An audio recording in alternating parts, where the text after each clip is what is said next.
आपण पाहत आहात EDTV, बातमी अशी जिच्यावर तुम्ही ठेवणार विश्वास. नमस्कार, मी दिलीप पोहनरकर. आज राजकारणात एका नवीन महिलेनं प्रवेश केला आहे.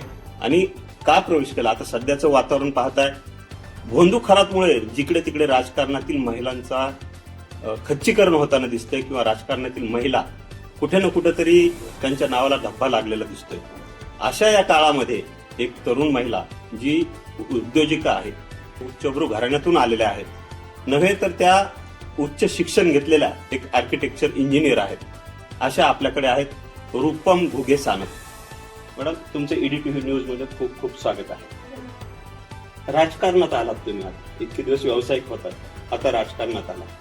काय उद्देश आहे राजकारणात येण्याचा? राजकारणामध्ये येण्याचा उद्देश म्हणजे राजकारणापेक्षा मला समाजकारण करायला जास्त आवडेल. आज जे आपण म्हणतोय की खरात हे प्रकरण जे फार गाजलेलं आहे, ह्या प्रकरणानंतर जी तरुण पिढी आहे, जी उच्च शिक्षित पिढी आहे, ती आज कुठेतरी राजकारणामध्ये यायला नको म्हणतीये. आणि चौथी फेल असलेले लोक राजकारण पूर्ण चालवत आहेत, जेव्हा की आपल्या देशाचा पूर्ण GDP आणि विकास हा राजकारणावरती डिपेंड आहे. त्यामुळे मला असं वाटतं कुठेतरी सुशिक्षित महिलांना आणि सुशिक्षित तरुणांना एक प्रेरणास्थान निर्माण व्हावं. आणि आपण समाजामध्ये काम करत असताना काहीतरी आपण समाजाचं देणं लागतो. आणि राजकीय संस्कार हे मला माझ्या माहेरपासून सासरपर्यंत बघायला मिळालेले आहे. त्यामुळे समाजासाठी आपण आपल्या शिक्षणाचा काहीतरी उपयोग करावा, म्हणून मला राजकारणामध्ये यायचं. आणि खरं तर राजकारण आणि समाजकारण ह्या दोन वेगवेगळ्या बाजू आहेत. येस. राजकारणात आलात तुम्ही. समाजकारण म्हणजे सामाजिक उपक्रम, समाजसेवेसाठी जे काम करायचं असेल तुम्हाला, तर अनेक वेगळे रस्ते आहेत ना. सामाजिक उपक्रमातून किंवा विद्यार्थ्यांना काही मदत करून शैक्षणिक उपक्रमही तुम्ही राबवू शकता, जसे तुम्ही आता म्हणलात की मला समाजकारण करायचं. मग राजकारणाचा आणि समाजकारणाचा काय विषय? राजकारण आणि समाजकारण जर आपण बघितलं तर माझे सासरे हे 40 वर्षापासून राजकारणामध्ये सक्रिय आहेत. श्री भानदास नाना घुगे, त्यांना घुगे नाना म्हणून सगळेजण ओळखतात. तर ते 40 वर्षापासून शिवसेनेची निष्ठा बाळगून एकनिष्ठ होऊन काम करतायत. आणि त्यांना कुठेतरी माझा हातभार लागावा यासाठी मी राजकारणामध्ये उतरतीये. आणि राहिला समाज उपक्रमाचा प्रश्न, तर ते मी आधीपासून करत आली की ऑर्फनेजच्या मुलांना मदत करणं, त्यांना जाऊन गायडन्स करणं, त्यानंतर वृद्ध लोकांना जाऊन मदत करणं. तर हे मी आधीपासून करतेय. पण एक कुठेतरी आपल्या घराण्याचा वारसा चालवण्यासाठी आणि त्यांना काहीतरी एक मदत करावी आपल्या यंग पिढीकडनं, म्हणून मी म्हणजे ते सध्या स्लोगन चालू आहे, असं गाव नाही जिथे घुगेचं नाव नाही. तेच काही तुमचे सासरे? हो. ऍक्च्युली असं कुठलंही गाव नाहीये जिथे घुगे नानांचं नाव नाहीये. नाना ही एक असं व्यक्तिमत्व आहे, ते म्हणजे सकाळी 6 ते 7 ला घरातनं बाहेर पडतात तर रात्री 7-8 वाजताच येतात. त्यांनी पूर्ण आपलं जीवन हे समाजकारणासाठी आणि समाजातील लोकांसाठी वाहून दिलेलं आहे. जीवनामध्ये त्यांनी आज एवढे चढ उतार बघितल्यानंतरही एक ग्राउंड लेवलला काम करणारा माणूस म्हणून त्यांची ओळख आहे. छोट्या मुलांपासून तर म्हाताऱ्या माणसांपर्यंत नानांना ओळखतात आणि आपलं म्हणून लोक नानांना मानतात. एखादं राजकीय व्यक्तिमत्व म्हणून नाही, तर एक व्यक्ती म्हणून नानांची ओळख प्रत्येक गावात. आता सध्या राजकारणात कुठल्या पदावर आहात आणि कुठल्या पक्षात आहात? सध्याच्या परिस्थितीमध्ये माझं आता 10-15 दिवसांपूर्वीच श्री उद्धव बाळासाहेब ठाकरे यांनी माझी जिल्हा महिला आघाडी जिल्हा प्रमुख म्हणून नियुक्ती केली आहे. तर मी शिवसेना उद्धव बाळासाहेब ठाकरे गटाच्या महिला आघाडीची जिल्हा प्रमुख आहे जालना जिल्ह्याची. एखादी बैठक सभा किंवा ज्या काही महिला आहेत त्याविषयी एखादी तुमची बैठक झाली का? काय रिस्पॉन्स आहे? हो, मी आता म्हणजे बदनापूर, अंबड, जालना इथे आमचं म्हणजे मी आणि मनीषजी श्रीवास्तव पुरुष मध्ये त्यांचं सिलेक्शन झालेलं आहे. खूप जुने कार्यकर्ते ते शिवसेना. हो, ते पण एक निष्ठ असलेले शिवसेनेमध्ये तळागाळातले कार्यकर्ते आहेत. मी ऍक्च्युली आमचं स्वागत झालं बदनापूरला नवनिर्वाचित जिल्हा प्रमुख महिला आघाडीची म्हणून. त्यानंतर नवनिर्वाचित जिल्हा प्रमुख मनीषजी श्रीवास्तव आहेत. ते माझ्यासोबत काम करतायत सध्या. त्यांचे आणि माझे अंबड असेल, जालना असेल, बदनापूर असेल, आमचे तिन्ही ठिकाणी कार्यकर्त्यांनी भरभरून स्वागत केलं. खूप चांगला प्रतिसाद आहे. मी सध्या काही कार्यक्रम अटेंड करतेय, कुठे आरती असेल, कुठे शाळेचे कार्यक्रम असतील, तर मला ज्यावेळेस मी जातीये तर एक खूप चांगला प्रतिसाद मिळतोय. आता तुम्ही शिवसेनेत आलात, मागच्या 2.5-3 वर्षापासून पाहताय शिवसेनेची काय परिस्थिती आहे. बरोबर. म्हणजे तुम्हाला असं वाटत नाही की तुम्ही बुडत्या नावेत बसलात म्हणून? कारण एकंदरीतच राजकारण असो काही असो, काँग्रेस पक्षातलं जवळपास संपुष्टात आल्यासारखं आहे.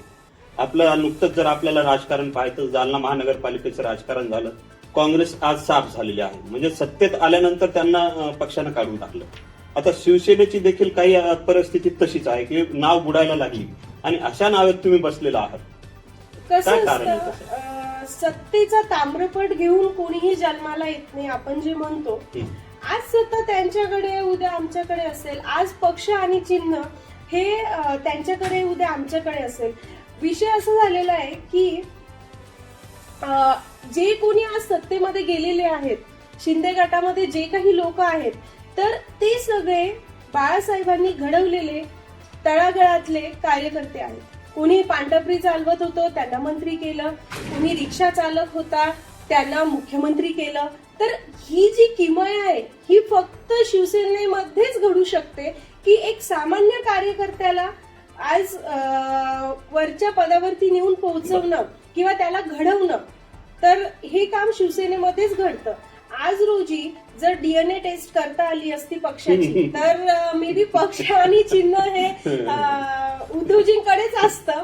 पण ते आपण म्हणतो ना की कधी कधी वेळेनुसार गोष्टी बदलतात. तर मे बी आता सुप्रीम कोर्टामध्ये ज्यावेळेस केसचा निकाल लागेल त्यावेळी जर इकडे पक्ष आणि चिन्ह आलं तर मे बी सगळेजण घर वापसी करतील. किंवा उद्या असंही होऊ शकतं की शिंदेचे बरेचसे आमदार भाजपमध्ये जर विलीन झाले तर त्यांना पुन्हा युती आपल्यासोबत करावी लागेल. माहिती नाही उद्या काय घडेल. उद्या जर जनतेचा रोष जागा झाला, जसं आज रोजी नेपाळमध्ये घडतंय हुकुमशाहीच्या विरोधामध्ये, जसं आज ट्रम्प विरोधामध्ये घडतंय, 1 कोटी जनता ही रस्त्यावर उतरली आहे. उद्या जर अशा गोष्टी काही घडल्या तर उद्या उद्धव साहेबांचे बरेचसे जे गेलेल्या गोष्टी आहेत तर त्या वापस येतील, याचा मला नक्कीच विश्वास आहे. म्हणजे आता जे उद्धव साहेबांना सोडून शिवसेनेतून दुसऱ्या शिवसेनेत गेले, हे सगळे आयत्या पिठावर रेगोटे मारणार असं तुम्हाला म्हणायचं का? सगळं एकंदरीत 100% एबी फॉर्म उद्धव साहेबांच्या सहीने दिले त्यांना. बाळासाहेबांच्या संस्कारामध्ये, दिघे साहेबांच्या संस्कारामध्ये ते लोक घडले. दिघे साहेबांनी कधीच नव्हतं सांगितलं की तुम्ही शिवसेना सोडून दुसऱ्या पक्षामध्ये जा. दिघे साहेबांचे संस्कार होते की सामान्य जनतेसाठी तुम्ही लढा, महाराष्ट्रातल्या मराठी माणसासाठी तुम्ही लढा.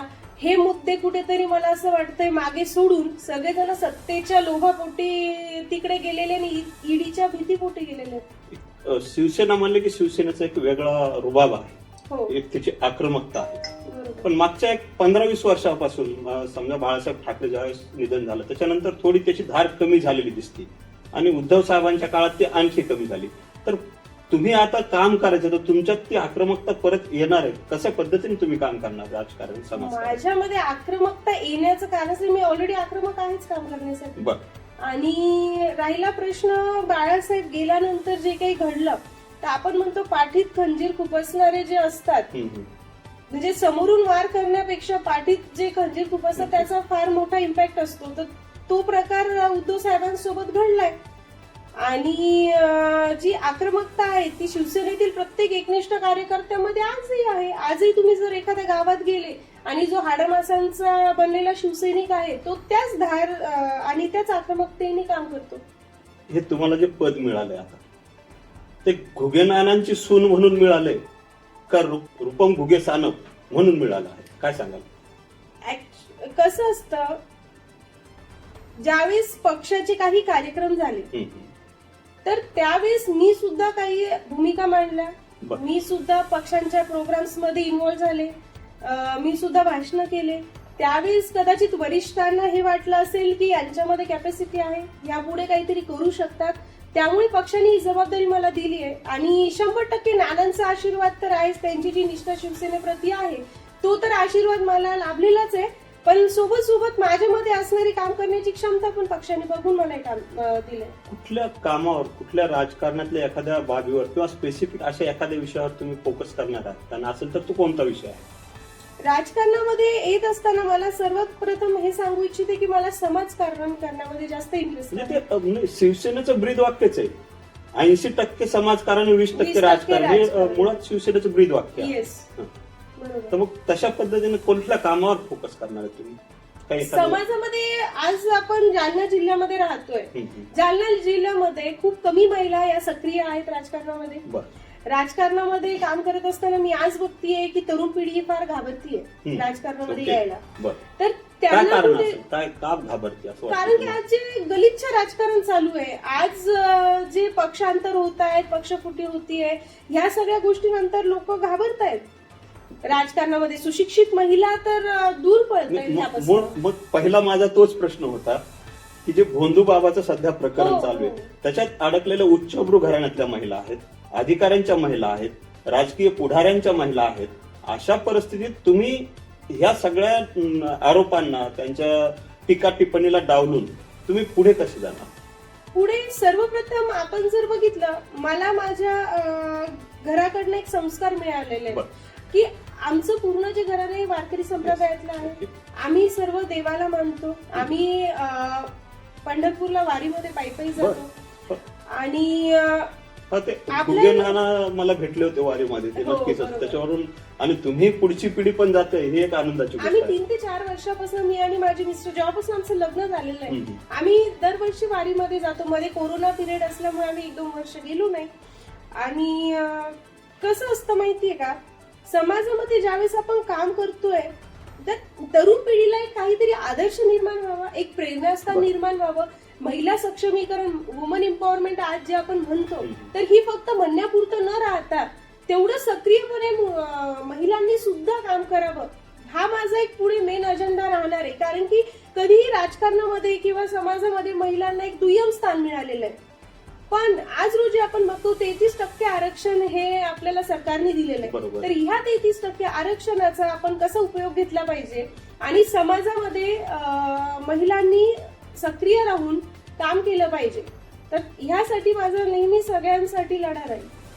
रूपम सानप हे नंतर रूपम घुगे झाले. बरोबर. सानप कशा होत्या? सानप तिकडे काही सानपला काही राजकीय वलय होतं का? हो, 100% होतं. माझे आजोबा उत्तम दादा सानप, त्यांना सगळे दादासाहेब म्हणायचे. बर. ते 35 वर्ष राजकारणामध्ये जिल्हा परिषद सदस्य म्हणून राहिलेले आहेत. आमचा कारखानाही होता, कारखान्याचे ते मेन डायरेक्टर होते. कुठल्या नावानं होता तो कारखाना? साखर कारखाना दुसर बीटचा जो आहे. म्हणजे राजकीय घराणे, दोन्ही राजकीय घराणे तुम्हाला मिळाले आहेत. येस. तर आणि माझे वडील पण युवा काँग्रेसमध्ये जिल्हा प्रमुख होते. त्यानंतर मनसेमध्ये 15 वर्ष त्यांनी राजसाहेबांच्या अंडर जिल्हा प्रमुख म्हणून काम केलेलं आहे. तर त्यामुळे मी हे राजकारण फार जवळून बघितलेलं आहे लहानपणापासून. आणि त्याचा जो अभ्यास आहे तो मी लहानपणापासून केलेला आहे. ते संस्कार माझ्यावरती आहेत. आणि नक्कीच ते पुढे मी त्यावर जाऊन म्हणजे काहीतरी- ज्यावेळेस सानप होतात त्यावेळेसचे मनसे आणि त्यावेळेसचे काँग्रेस दोन्ही तिकडे सोडून दिलं. सानप नावही तिकडे सोडलं, दोन्ही पक्षही तिकडे सोडले, आणि इकडे आल्यानंतर घुगे म्हणले की शिवसेना जोडून घेतली. बरोबर. काय असतं, कुठलीही मुलगी असेल तर तिचं एक कर्तव्य असतं की लग्न झाल्याच्या नंतर तिचं जे काही